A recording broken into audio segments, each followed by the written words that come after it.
है एक समान विद्युत क्षेत्र में वैद्युत द्विध्रुव की स्थितिज ऊर्जा। ठीक, स्थितिज ऊर्जा क्या होता है? क्या रो स्थितिज ऊर्जा पढ़े हो गए है ना 11वीं में। स्थितिज ऊर्जा मतलब क्या होता है? कोई भी पिंड होता है ना या कोई भी वस्तु होता है ना, उसकी स्थिति विशेष के कारण उसमें जो ऊर्जा संचित होती है, ठीक है, कोई भी वस्तु के स्थिति विशेष के कारण जो उसमें ऊर्जा संचित होती है उसे क्या कहते हैं? स्थितिज ऊर्जा। लेकिन ये तो नॉर्मल वाला है ना, हम लोग को इसके अकॉर्डिंग देखना है, समझ गए ना। किसी वस्तु के या फिर किसी पिंड के स्थिति विशेष के कारण जो ऊर्जा निहित होती है या संचित होती है उसे स्थितिज ऊर्जा कहते हैं। स्थितिज ऊर्जा, चलो लिखो इसमें,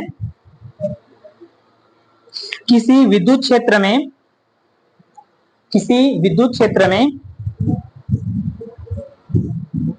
वैद्युत द्विध्रुव, किसी विद्युत क्षेत्र में हो गया, क्या लिखो? वैद्युत द्विध्रुव के स्थिति विशेष के कारण उसमें संचित ऊर्जा को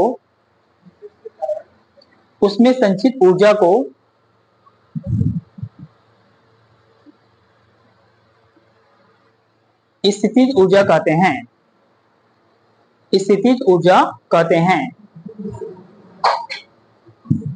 ठीक है, समझ में आया? इसे कैपिटल यू से दर्शाते हैं, इसे कैपिटल यू से दर्शाते हैं। चलो एक और परिभाषा लिख लो अथवा करके।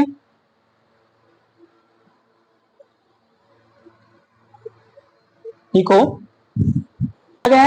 जब किसी वैद्युत द्विध्रुव को विद्युत क्षेत्र में उसकी मानक स्थिति से वर्तमान स्थिति तक लाने में जो कार्य करना पड़ता है उसे उसका स्थितिज ऊर्जा कहते हैं। कहने का मतलब यह है कि उसका जो कार्य है ना, उसको मानक स्थिति से वर्तमान स्थिति तक लाएंगे तो अपने को जो कार्य करना पड़ेगा वही कार्य उसमें क्या हो जाएगा? स्थितिज ऊर्जा के रूप में संचित हो जाएगा। ठीक है, एक नीचे में लिख लो तो, मानक स्थिति को π/2 लिया जाता है। ये चित्र बना लो, पुराना वाला ही चित्र रहेगा, इससे पहले पढ़े हो ना वही।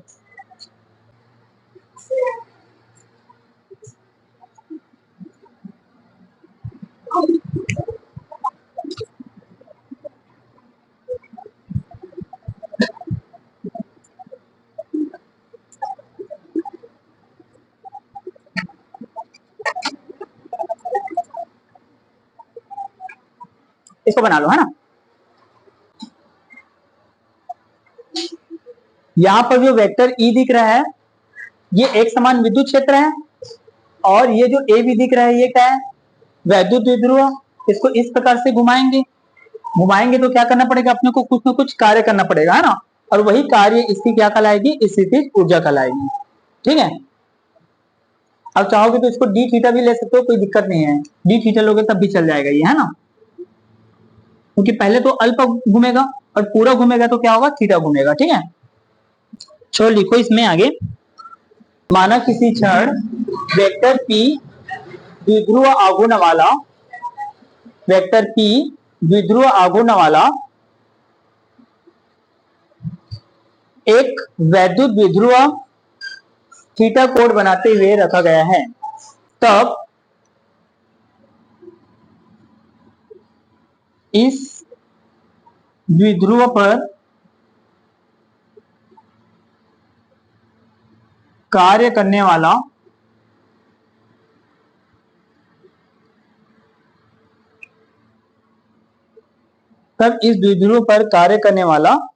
बल, कौन सा बल होगा बताओ? कार्य करने वाला बल युग्म आघूर्ण। कल पढ़े हो इसको। बल युग्म आघूर्ण का वैल्यू कितना होगा बताओ? Tau equal to P E sine theta. इसको मान लेते हैं समीकरण नंबर 1। यहां तक समझ में आया? क्या बोला गया देखो, मान लेते हैं कि एक वैद्युत द्विध्रुव है ए बी, जिसका द्विध्रुव आघूर्ण क्या है, वेक्टर पी है। उसे एक समान विद्युत क्षेत्र वेक्टर ई में थीटा कोण बनाते हुए रखा गया है। तब इस द्विध्रुव पर कार्य करने वाला बल युग्म आघूर्ण क्या होगा, tau equal to PE sine theta.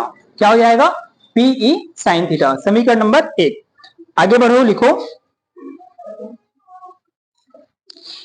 यह बल युग्म आघूर्ण, यह बल युग्म आघूर्ण द्विध्रुव को घुमाकर, यह बल युग्म आघूर्ण द्विध्रुव को घुमाकर, हो गया, विद्युत क्षेत्र के समांतर लाने का प्रयास करता है। हो गया, नेक्स्ट लाइन लिखोगे, यदि वैद्युत द्विध्रुव को इस आघूर्ण के विपरीत, यदि वैद्युत द्विध्रुव को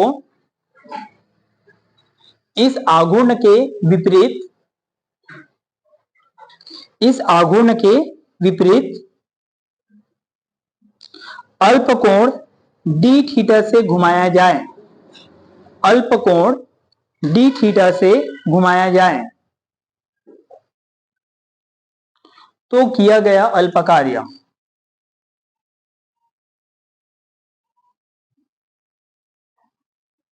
तो किया गया अल्प कार्य। अल्प कार्य को किससे दर्शाते हैं, डी डब्ल्यू से। यह हो जाएगा डी डब्ल्यू इक्वल टू क्या हो जाएगा बताओ, कल पढ़े हो इसको भी, बल गुणा विस्थापन होता है। बल क्या लेंगे बताओ, टाउ, और विस्थापन कितना हो रहा है, डी थीटा। डी डब्ल्यू बराबर क्या हो जाएगा, टाउ इंटू डी थीटा। ठीक है, इसको मान लो इक्वेशन नंबर 2, या मत मानो, चलो हटाओ। यहां पर क्या कर देते हैं, समीकरण 1 से मान रख देते हैं। समीकरण 1 से मान रखो, क्या मिलेगा बताओ, डी डब्ल्यू बराबर मिलेगा, टाउ की जगह हम क्या लिखेंगे, PE sine theta D theta. ये बन गया हमारा समीकरण नंबर 2। ठीक है, अल्प कार्य डी डब्ल्यू बराबर क्या मिला, PE sine theta into D theta. Clear है यहां तक। अब क्या निकालेंगे, पूर्ण कार्य निकालेंगे। अभी देखो ये जो हो रहा है वो पुराना वाला ही है, रिपीट चल रहा है ना। चलो आगे बढ़ो, लिखो अब वैद्युत द्विध्रुव को, अब वैद्युत द्विध्रुव को,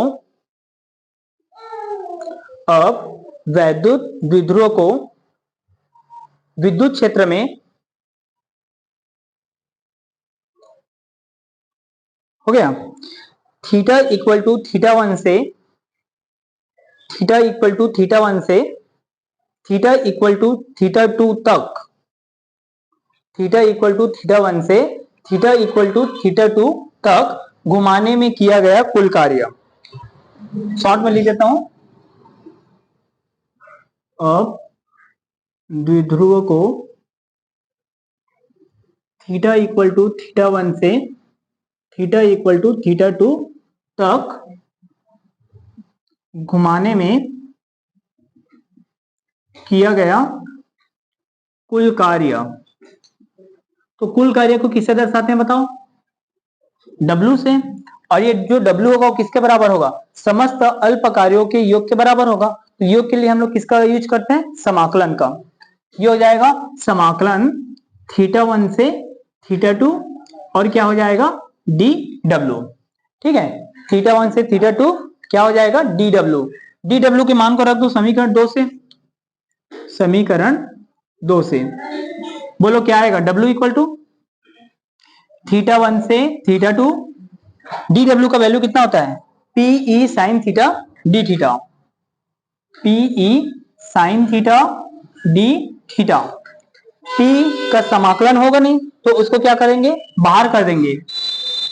W equal to PE integration theta 1 से थीटा 2, ये हो जाएगा sine theta D theta, sine theta D theta.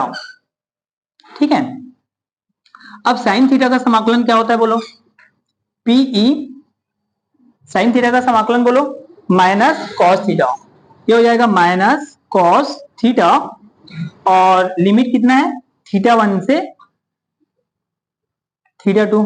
याद करो जब हम लोग कार्य करते थे, कार्य निकाल रहे थे, है ना, तो यहीं पर direct upper limit minus lower limit रख देते थे।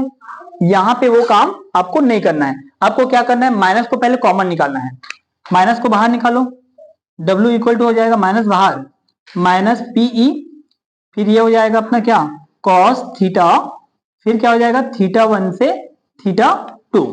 अब आपको क्या करना है, upper limit minus lower limit रखना है, ठीक है। तो यहां पर रखो आप upper limit minus lower limit, upper limit minus lower limit. तो W इक्वल टू कितना हो जाएगा, देखो माइनस PE कितना हो जाएगा बताओ, थीटा के जगह में पहले अपर लिमिट कितना है, थीटा 2, तो कितना हो जाएगा कॉस थीटा 2 माइनस, इस बार थीटा की जगह में किसको रखेंगे, लोअर लिमिट, मतलब कितना हो जाएगा कॉस थीटा 1, ठीक है। तो W इक्वल टू क्या मिला, minus PE cos theta 2 minus क्या हो जाएगा कॉस थीटा 1, ठीक है। यहां तक समझ में आया। इसको मान लेते हैं इक्वेशन नंबर 3, इसको मान लेते हैं इक्वेशन नंबर 3, ठीक है। यहां तक अंतर क्या आ रहा है, समझ में आ रहा है ना। पुराने वाले में डायरेक्ट हम लोग यहीं पे upper limit minus lower limit लगा दिए थे, कार्य जब निकाले थे। तो जब आपको स्थिति ऊर्जा निकालना है तो इस माइनस को पहले बाहर निकालना है, फिर upper limit minus lower limit लगाना है, क्लियर है ना, ठीक है। चलो आगे अब लेते हैं। अब द्विध्रुव को मानक स्थिति क्या होता है बताओ, मानक स्थिति क्या होता है, π/2 होता है, बताया हो ना। तो यहां पर लिखोगे मानक स्थिति थीटा 1 इक्वल टू π/2 से वर्तमान स्थिति थीटा 2 इक्वल टू थीटा तक घुमाने में किया गया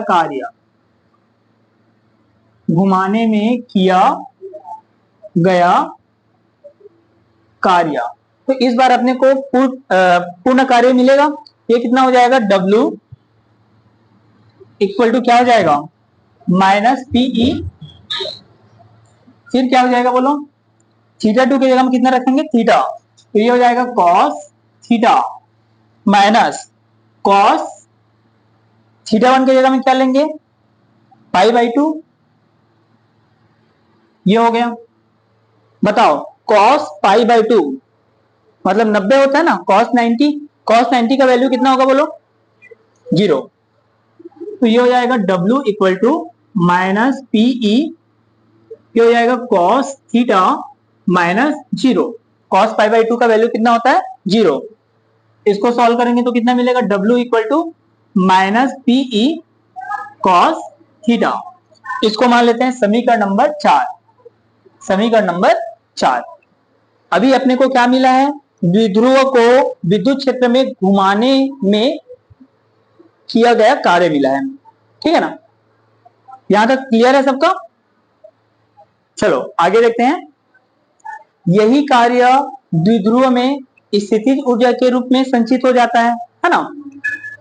चूंकि यही कार्य द्विध्रुव में स्थितिज ऊर्जा के रूप में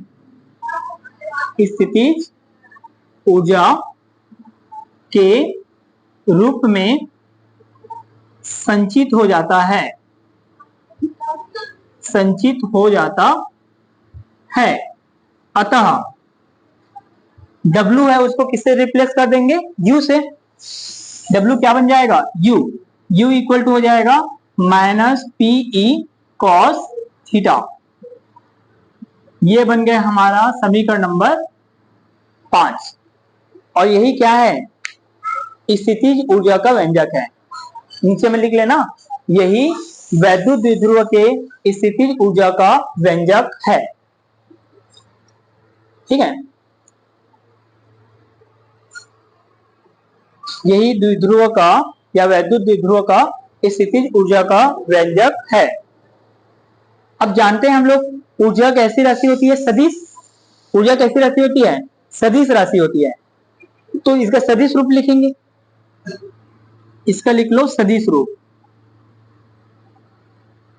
देखो ये हो जाएगा वेक्टर u इक्वल टू, देखो इसमें क्या है, कॉस थीटा का इंटू है, कल ही बताया था मैं तुम लोग को। कॉस थीटा का इंटू मतलब कौन सा?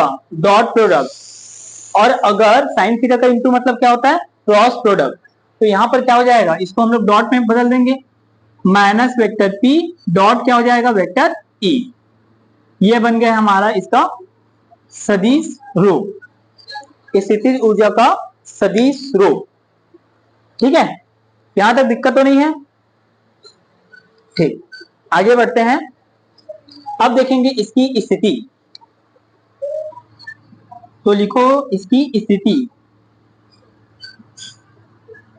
स्थिति में पहला लेते हैं,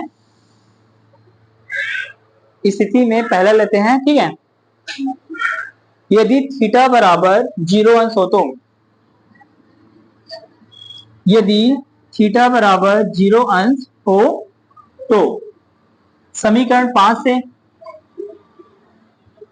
समीकरण 5 से मान को रखो यहां पे, u इक्वल टू हो जाएगा माइनस पीई कॉस थीटा के जगह में क्या लिखोगे? 0। कॉस 0 का वैल्यू कितना होता है? 1। कॉस 0 का वैल्यू कितना होता है? 1। तो u बराबर अपने को क्या मिलेगा बताओ? Minus PE. उसको और नहीं लिखा हो ना मैं, कॉस 0 का मान 1 होगा, 1 का माइनस पीई के साथ गुणा होगा तो उतना ही आ जाएगा।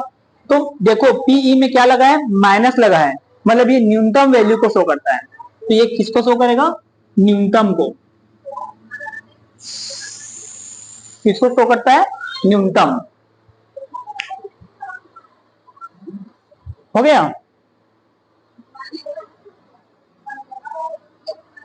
नीचे हम लिख लेना, नीचे हम लिखोगे इस स्थिति में वैद्युत द्विध्रुव, इस स्थिति में वैद्युत द्विध्रुव स्थायी संतुलन की स्थिति में होता है। ठीक है, इस स्थिति में वैद्युत द्विध्रुव स्थायी संतुलन की स्थिति में होता है। स्थायी संतुलन की स्थिति में होता है। ठीक है, दिक्कत तो नहीं? दूसरा आ जाओ, स्थिति नंबर 2, यदि थीटा बराबर 90 डिग्री हो, यदि थीटा बराबर 90 डिग्री हो तो क्या हो जाएगा बताओ? समीकरण 5 से, समीकरण 5 से 5 में रखो, u इक्वल टू क्या हो जाएगा? Minus PE cos 90। कॉस 90 का वैल्यू कितना होता है? 0। तो अगर यहां पे मैं 0 रखूंगा और पीई के साथ गुणा करूंगा तो मुझे क्या मिल जाएगा? 0। ठीक है, क्या मिल जाएगा? 0। इसका मतलब क्या है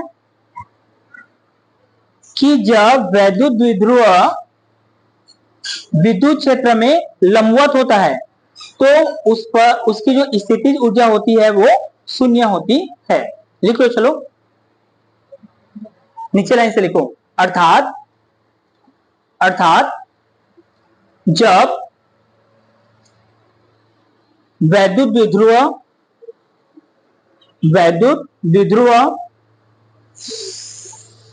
हो गया, विद्युत क्षेत्र के लंबवत होती है, विद्युत क्षेत्र के लंबवत होती है,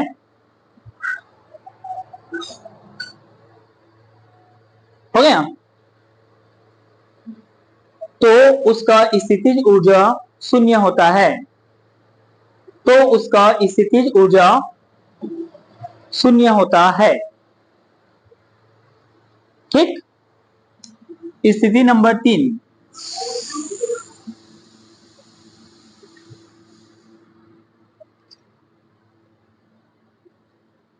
यदि थीटा बराबर 180 अंश हो तो समीकरण 5 से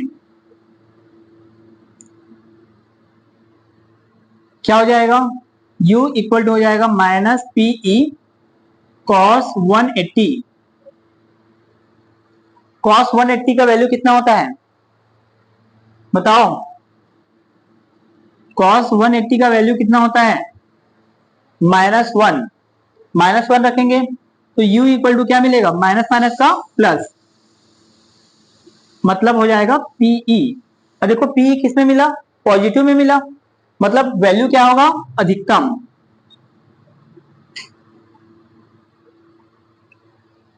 ठीक है, इस स्थिति में जो स्थितिज ऊर्जा होगी वो क्या होगी, अधिकतम होगी।